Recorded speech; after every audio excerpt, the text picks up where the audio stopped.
Entonces, muchachos, como ya vimos que las listas son estructuras de datos naturalmente recursivas y construidas con un constructor de tipo de las listas, entonces las listas realmente van a ser también posibles de descomponer usando reconocimiento de patrones. Entonces, podemos descomponer las listas usando reconocimiento de patrones. ¿Cómo?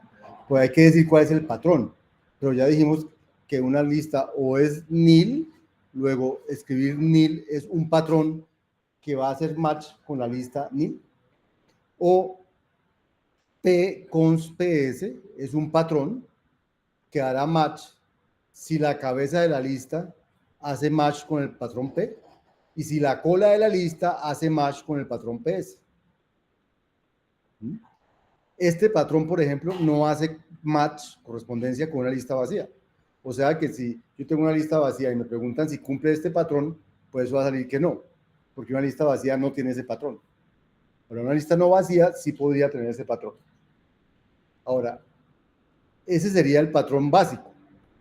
El resto son patrones como azúcar sintáctico. Yo podría escribir que el patrón es list de P1, Pn, pero realmente es como si el patrón que yo hubiera escrito tiene un P1 con un segundo elemento P2, un segundo elemento P3, un segundo elemento Pn y un último elemento nil.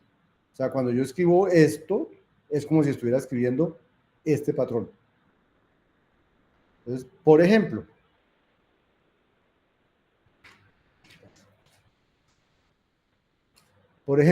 si yo escribo 1 cons 2 cons xs, entonces, ¿qué listas harían match con este patrón? Según ustedes.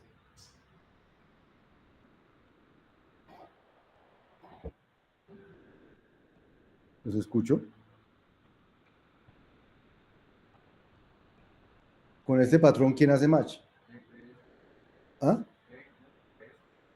¿Cómo? ¿Cuál P? ¿Dónde ve una P? No, el patrón es 1 cons 2 cons xs. O sea, es de esto, ¿cierto? Entonces es 1 cons algo. O sea que la lista tiene que empezar por el 1. Porque 1 es un número constante. O sea, el primer elemento tiene que ser un 1. El resto tiene que cumplir con este patrón. Entonces el segundo elemento tiene que ser un 2. Y el resto tiene que cumplir con este patrón. Pero XS, cualquier cosa cumple con el patrón XS porque es una variable. Entonces quiere decir que las listas que comienzan, cuyo primer elemento es el 1 y el segundo elemento es el 2, cumplen con este patrón. El resto de listas no cumplen con este patrón. ¿Cierto? O si yo escribiera X cons nil, significaría, ¿qué lista haría match con esto? Entonces, el primer elemento puede ser cualquier cosa y el resto tiene que ser la lista vacía. O sea que son listas de un solo elemento. Entonces, pues si yo quiero saber si la lista tiene un solo elemento, le digo, quiero saber si hace match con esto.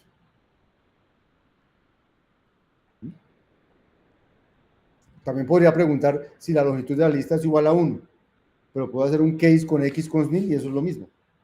Pero si pregunto si la longitud de la lista es igual a 1, no me queda extraído cuál es el elemento si llega a haber 1.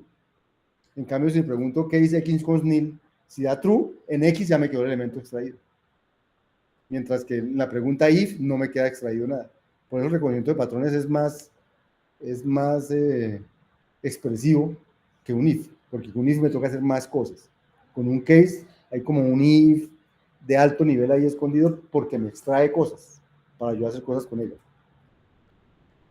Si me dijera list de x, entonces es lo mismo que esto. Es una lista que tiene un solo elemento. Si me dijera list de nil, list nil, eso es idéntico al patrón nil, es la lista vacía. List 2 cons xs. Entonces, una lista que tiene un solo elemento, porque aquí no dice un solo elemento. Pero ese elemento tiene que ser una lista cuyo primer elemento es 2 y cuyo siguiente, el resto es lo que quiera. Entonces, un patrón que corresponde con las listas que tienen un solo elemento y ese elemento es una lista que comienza con 2. O sea, yo con patrones puedo escoger puedo analizar la lista que sea y mirar si tiene una forma que yo quiero o no la tiene. Si la tiene, hago algo, si no la tiene, hago otra cosa. ¿Sí? ¿Listo? Entonces ahora vamos a hacer nuestro primer programa usando reconocimiento de patrones, con listas. Entonces, ese programa, voy a detener la grabación y voy a continuar.